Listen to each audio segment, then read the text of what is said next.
On Monday, these pensioners had one last hope that the finance minister will pronounce them exempted from the domestic debt exchange program. But government, in its latest statement Tuesday morning, rather reiterated its unflinching stance that participation in the domestic debt exchange program remains voluntary. Convener of the group, Dr. Edu Anani Entry, says they deserve a response from government. Why didn't the government tell the pension funds that just opt out, it is voluntary, just opt out and I'll pay you your bonds? Why didn't the government tell the medical people just opt out, become a self-exempt person and I'll pay you your. The government or the minister knows that there's a difference between the issuer exempting you and you exempting yourself. When the issuer exempts you, he has added responsibility because you were not part of the bonds that the issuer says he may not be able to service. So that is where we want to be, that we want the issuer to exempt us. Now the issuer has gotten the 80%, so he's going ahead with the program.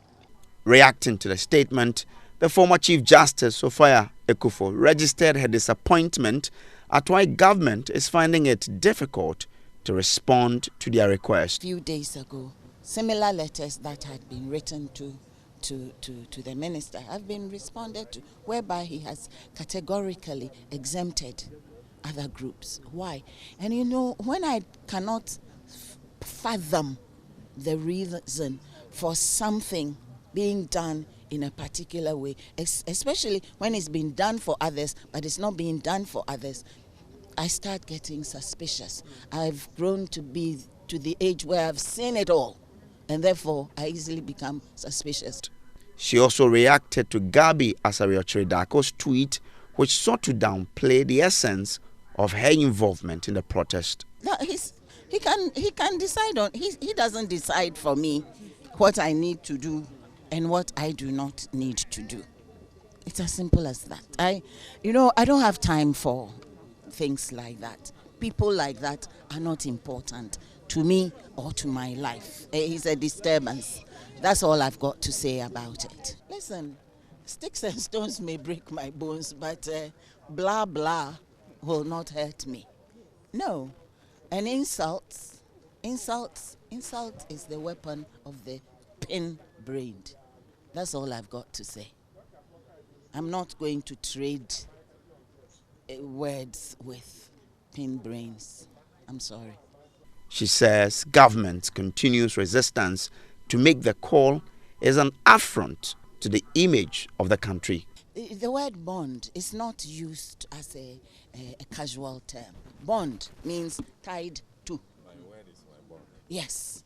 And when a government's bond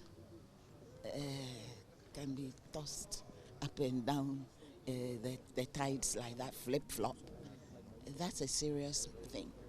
For me, my problem with this whole thing is the destruction of the image of this nation, and something that is being done which will last for generations. It took a long time before normal Ghanaians would even buy anything that is government, because there was always the suspicion, tomorrow you don't know what will happen.